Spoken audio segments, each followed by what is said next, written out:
कि संघ लोक सेवा आयोग के जो भी नौकरी करता है संघ लोक सेवा आयोग के द्वारा, उनकी नौकरी से आप ऐसे नहीं कि एक झटके में उनको नौकरी से निकाल दे, ठीक है।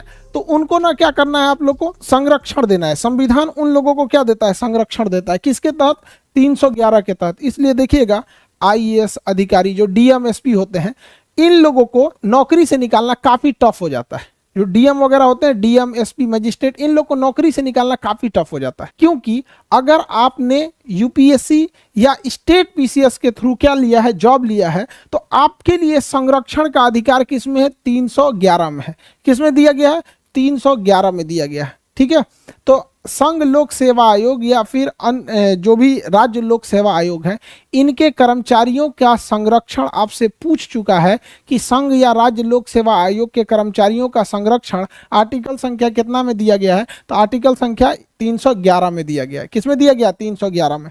अब हम चलते हैं 312, उसके बाद चलेंगे 315। देखिए 312 में क्या कहा है, तो इसको पहले समझते हैं। अखिल भारतीय सेवा क्या होती है। 3 टाइप की नौकरी को ध्यान से समझिए। ये 3 नौकरी, एक होती है अखिल भारतीय सेवा, अखिल भारतीय सेवा, अखिल भारतीय सेवा। सेवा का अर्थ होता है नौकरी, सर्विस, अंग्रेजी में कहते हैं सर्विस। ऑल इंडिया सर्विस, इसे क्या कहेंगे, ऑल इंडिया सर्विस। एक होता है केंद्रीय सेवा, केंद्रीय सेवा, सेंट्रल सर्विस, केंद्रीय सेवा, सेंट्रल गवर्नमेंट का नौकरी, सेंट्रल सर्विस। और एक होता है राज्य सेवा, राज्य सेवा, state service, state service, state service. देखिए इन तीनों में मेन अंतर क्या होता है। इसमें होता है जो अखिल भारतीय सेवा होती है, इसमें आपकी नियुक्ति करती है केंद्र सरकार, आपकी नियुक्ति करती है केंद्र सरकार और भेज देती है राज्य सरकार के पास कि जाइए उस राज्य में ड्यूटी कीजिएगा और उसी राज्य से सैलरी ले लीजिएगा। जैसे आईएएस अधिकारी, आईएएस अधिकारी को सेंट्रल गवर्नमेंट नियुक्त करती है, ट्रेनिंग दे देती है,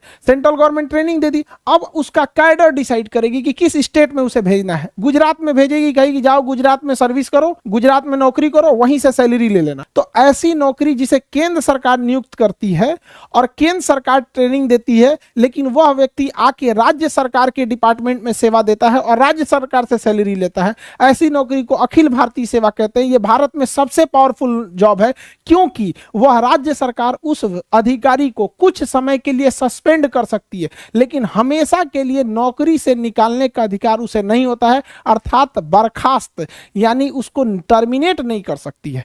इतना पावर होता है। अखिल भारतीय सेवा में सैलरी राज्य सरकार देती है, लेकिन नियुक्ति कौन करती है, केंद्र सरकार। सबसे पावरफुल होता है। इसमें कौन कौन आएगा अखिल भारतीय सेवा में, तो देखिए ध्यान से। एक आता है इंडियन एडमिनिस्ट्रेटिव सर्विस, आईएएस अमूमन डीएम लिखता है, आईपीएस लिखता है, और इंडियन फॉरेस्ट सर्विस, भारतीय वन विभाग। इंडियन फॉरेस्ट सर्विस को रखा गया किसके, कब, 1966 में। क्यों, क्योंकि हमें उस समय आभास हो गया कि जंगलों की कटाई इतनी तेजी से चल रही है कि छोटे मोटे कर्मचारियों को वहां के ठेकेदार, विधायक उधायक डरा धमका मिला उला के कटवा लेते हैं सब पेड़ वगैरह। तो वहां आभास हुआ कि एक ऐसे अधिकारी की जरूरत है जो राज्य सरकार या लोकल लोगों से उतना न डरे। आईएएस जो होता है ना, ये कार्मिक मंत्रालय इसको कंट्रोल करती है, इसे गृह मंत्रालय कंट्रोल करती है, और इसे पर्यावरण एवं वन मंत्रालय कंट्रोल करता है। आईपीएस की ट्रेनिंग किस शहर में, हैदराबाद। आईएएस की ट्रेनिंग किस शहर में, आईएएस की ट्रेनिंग, आईएएस की ट्रेनिंग मसूरी में। और आईएफएस की ट्रेनिंग कहां होती है, IFS Indian forest service, Dehradun. केंद्रीय सेवा में केंद्र सरकार नियुक्त करती है और केंद्र सरकार अपने पास रख लेती है। केंद्र सरकार नियुक्त करती है और केंद्र सरकार अपने पास रख लेती है। यह होता है केंद्रीय सेवा। जैसे रेलवे, रेलवे में नियुक्ति कौन करेगा, केंद्र सरकार। ट्रेनिंग कौन देगा, केंद्र सरकार। भेज कहां देगा, रेलवे डिपार्टमेंट में। रेलवे डिपार्टमेंट किसका, केंद्र सरकार का। सैलरी कौन देगा, केंद्र सरकार। अगर आपको राजदूत बना के अमेरिका भेज दिया जाता है, अगर आपको राजदूत बना के अमेरिका भेज दिया जाता है, तो नियुक्ति कौन करेगी, केंद्र सरकार। किसके थ्रू, यूपीएससी के थ्रू नियुक्ति करेगी केंद्र सरकार और सैलरी देगी केंद्र सरकार। आपको कभी जापान, अमेरिका, रूस भेजेगी तो केंद्र सरकार के निर्देश पर जाएंगे। यूपीएससी में अगर आपको इंडियन पोस्टल सर्विस मिल गया या इंडियन रेवेन्यू सर्विस मिल गया, इंडियन रेलवे सर्विस मिल गया, तो ये सब केंद्रीय जॉब होते हैं। कौन सा जॉब होता है, केंद्रीय जॉब। तो जरूरी नहीं कि यूपीएससी में आपको सब अखिल भारतीय सेवा मिल जाए। राज्य सरकार आपको नियुक्त करेगी, राज्य सरकार नियुक्त करेगी, राज्य सरकार ट्रेनिंग देगी और राज्य सरकार काम कराएगी आपसे और वेतन देगी। सारा चीज जब राज्य सरकार के अंडर में आ जाता है तो राज्य सेवा कहलाता है। क्या कहलाता है, राज्य सेवा। जैसे बिहार दरोगा, जैसे दरोगा का एग्जाम, दरोगा का वैकेंसी कौन निकालता है, राज्य सरकार। एग्जाम कौन लेगा, राज्य सरकार। ट्रेनिंग देगी राज्य सरकार। काम कराएगी राज्य सरकार, और उसके बाद से आपको सस्पेंडो कर देगी राज्य सरकार, निकाल के फेंकियो देगी राज्य सरकार, टर्मिनेट भी कर देगी राज्य सरकार। सबसे डरा हुआ यही वाला रहता है, सबसे डरा हुआ यही कर्मचारी रहता है, क्योंकि राज्य सरकार के अंडर में ही सब कुछ रहता है। अरे भैया हमरा उठा के मत फेंक दियो, समझ में आएगी नहीं?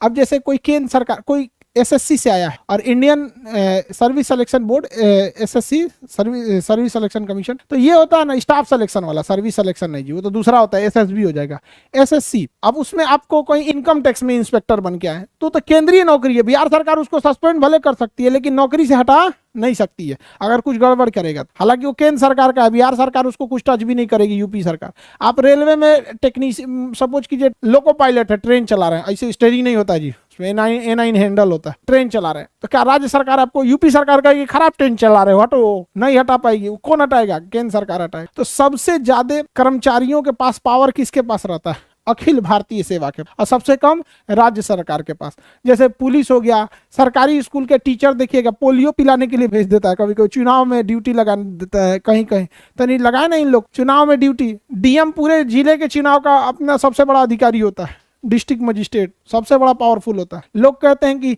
पढ़ लिख के राजा बनोगे, तो उन बकलोलवन को बोलिएगा कि ये जो डीएम है ना, डीएम डिस्ट्रिक्ट मजिस्ट्रेट, ये राजा ही है, समझ में गया? इसका नाम होता है कलेक्टर, टैक्स कलेक्ट करता है पूरे राज्य से, ये राजा से कम नहीं है, ये पूरा जिला इसी के अंडर में आता है। तो जो अगर बोलेगा कि पढ़ लिख के राजा बनोगे तो कहिएगा हाँ अभी नाम बदल गया, उसी का नाम है डीएम। और पुराना राजा हो जाएगा तो कमिश्नर, डायरेक्टर, फिर बड़ी ज्यादा जाएगा, additional secretary, joint secretary, secretary, chief secretary.